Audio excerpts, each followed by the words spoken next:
The June 24th, 2024 meeting of the Ways and Means Committee will now come to order.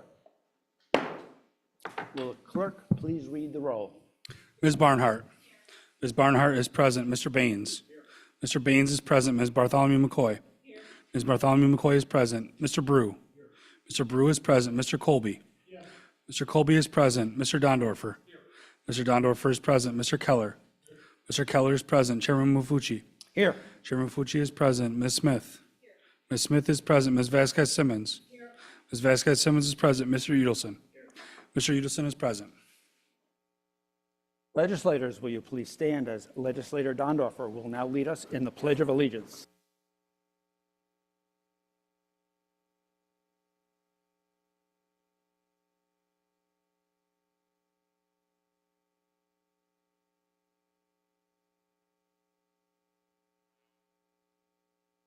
Thank you, Legislator Dondorfer.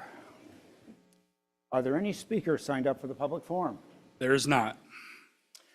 Seeing none, the next item on your agenda is the approval of minutes. You have the minutes from the May 21st, 2024 meeting before you. They will stand approved until the clerk is notified of any changes by the end of the day. The next item on the agenda is new business. Mr. Clerk. Legislator Udelson.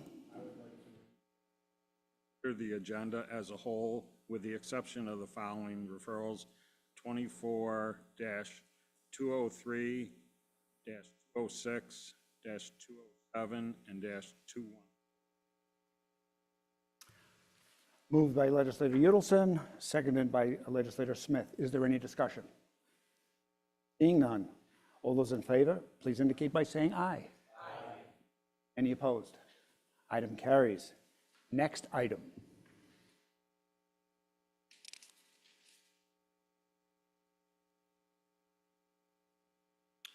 Referral 24-0203, acceptance of a Restore New York grant from Empire State Development Corporation for the Triangle Building Project and authorize a grant agreement with Jay's Acquisitions II, or a subsidy thereof. Moved by Legislator Vasquez Simmons, seconded by Legislator Bartholomew McCoy. Any discussion? Legislator Baines.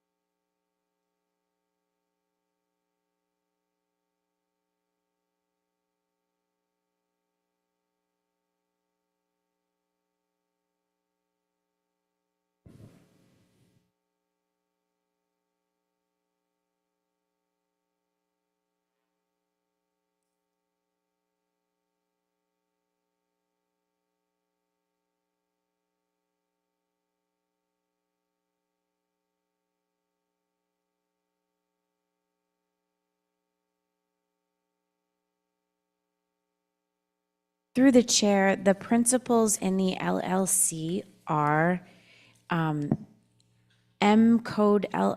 Are you talking about M Code LLC, which is one of the Jay's Acquisitions II LLC? So there are two subsidiary corporations that are members of the LLC. One is named as M Code LLC, which has 99% ownership.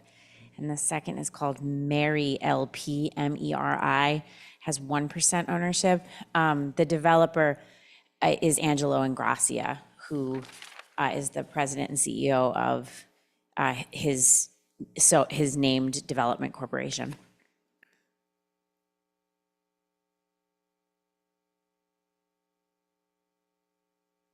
M Code LLC. Through the chair, we will get back to you in writing about that. We will need to do some due diligence and look into the named individuals who have ownership in the two subsidiary LLCs that own Jay's Acquisitions. Thank you. And any other discussion? Legislator Colby. Earlier, you talked about this was the project you picked for round 7. was there any other projects considered or any other developers asked to be considered for project round 7?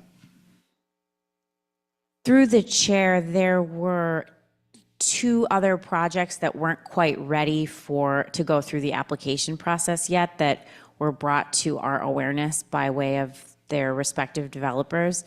But this project was presented at a moment in time when it was ready for shovels to go in the ground, essentially. So it's our understanding round 8 is taking place this year. There is expected to be a round 9 in 2025. So Monroe County will have future opportunities to avail itself and the community of this type of state support for other projects. And we're actively in conversation with other developers as we speak about that. Through the chair, how do you reach out to developers? I know the big developers probably know about this program, but small, minority, or small developers, how would they find out, or how do you reach out to them?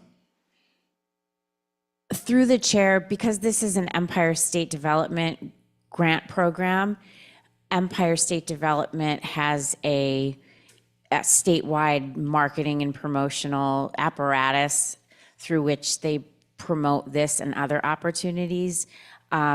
Oftentimes, the Finger Lakes Regional Economic Development Council, in partnership with the Empire State Development, Finger Lakes Regional Office will hold informational events. But Monroe County Department of Planning and Development has not directly, in and of itself, gone out and promoted the program.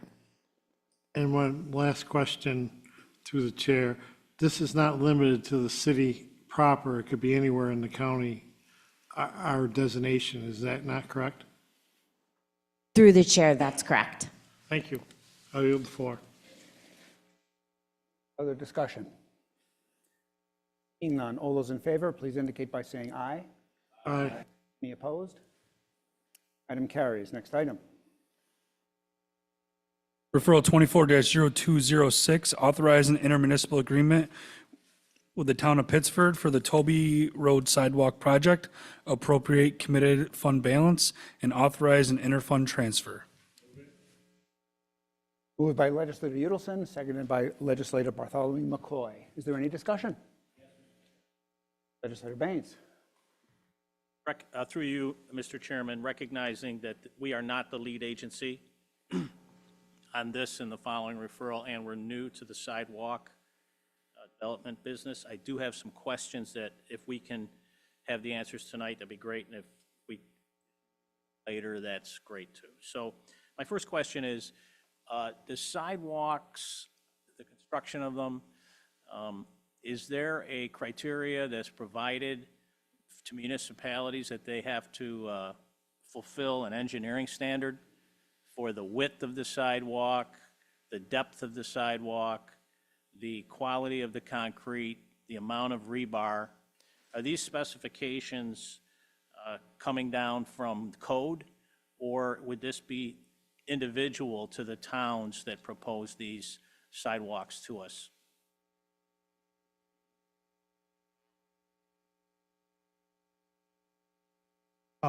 Through the chair, each town will have to follow their own standards for sidewalk installation, but they do have to meet ADA standards. Thank you. Through you, Mr. Chairman, and so this one town may decide to construct a sidewalk of a certain width, and another one may be 80% of that width. Is that correct? Through the chair, as stated, it does have to meet ADA standards, and there are certain width requirements in order to meet those standards. I'm interested, through you, Mr. Chairman, because I was doing a little research.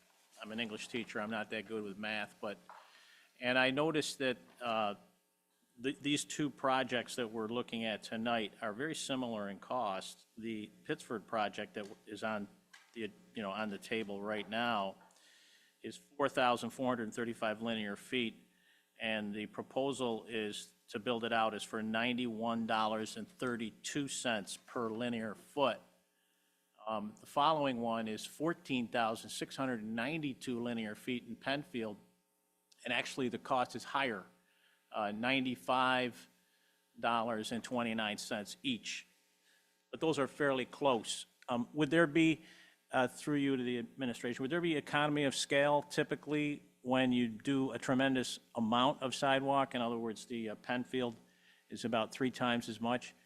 Would that lead to an economy of scale and drive the cost per foot down? Through the chair, yes, that is typically the case. In this particular instance, Pittsford included a small contingency and inspection costs, whereas the Penfield project had a rather large contingency but no inspection costs. So that might be one of the other reasons why the cost per square yard or cubic yard per se is different.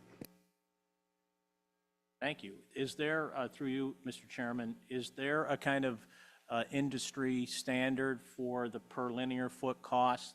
Is it, I mean, in other words, as we look forward to and are excited about future projects, would we expect them to be similar per linear foot, around $95 per foot? Or would that be an unreliable judgment for us to make based on just these 2 projects? Through the chair, we really don't deal in sidewalks too often. It's more town things. We rarely use concrete for anything other than concrete curbing, and that's a different process, different operation, so therefore it's got different costs associated with it. If the costs that we're seeing are typically around 95 a cubic yard for these projects, I would assume that's probably the industry standard at this time. Obviously, I'm very excited about these sidewalks. Thank you for answering through you, Mr. Chairman, thank you for answering my questions. And I'm just trying to get educated as we think about future projects. Excited to see these here. I yield the floor. Legislator Vasquez-Simmons? Got it. Any other discussion? Seeing none, all those in favor, please indicate by saying aye. Opposed? Carries. Next item. Referral 24-0207, authorizing intermunicipal agreement with the town of Penfield for the Plank Road, Jackson Road, and 5 Mile Line Road sidewalk project, appropriate committed fund balance, and authorizing interfund transfer. Moved by legislator Udelson, seconded by legislator Bartholomew McCoy. Is there any? Legislator Dondorfer. Any discussion? Seeing none, all those in favor, please indicate by saying aye. Aye. Opposed? Item carries. Next item. Referral 24-0214, erroneous assessments, corrections, and cancellations. Moved by legislator Udelson, seconded by legislator Bartholomew McCoy. Is there any discussion?